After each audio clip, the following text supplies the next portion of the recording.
Қазақстандық шоу-бизнес хитмені Қайрат Нұртас әйелі Жұлдыз Әбдікәрімоваға арнап рэп оқып берді. Өнер иесі көлік тізгіндеп келе жатып, асыл жарының құрметіне өзі үшін ерекше форматтағы әнді шырқаған.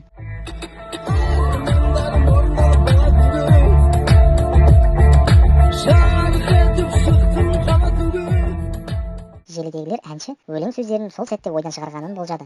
Қайрат Нұртастың рэп оқып жатқан сәтін Instagram желісінде Жұлдыз Әбдікәрімованың өзі жариялаған. Ол жұлдызды жолдасының өзіне арнап рэп оқығанын қалың көпшілікке де бөлісуді жөн көрсе керек. Видеода шоу-бизнес жұлдызы көлік жүргізіп келе жатса да жарынан көз алмай отырғанын көруге болады.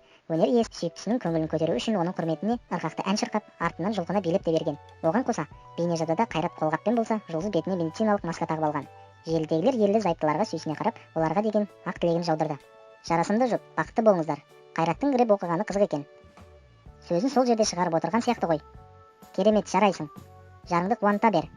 Осы әнді шығарыңызшы, хит болар сөзсіз. Ән десе ән, би десе би. Жұлдыздың арманы жоқ шығар, деп жазды оқырмандар.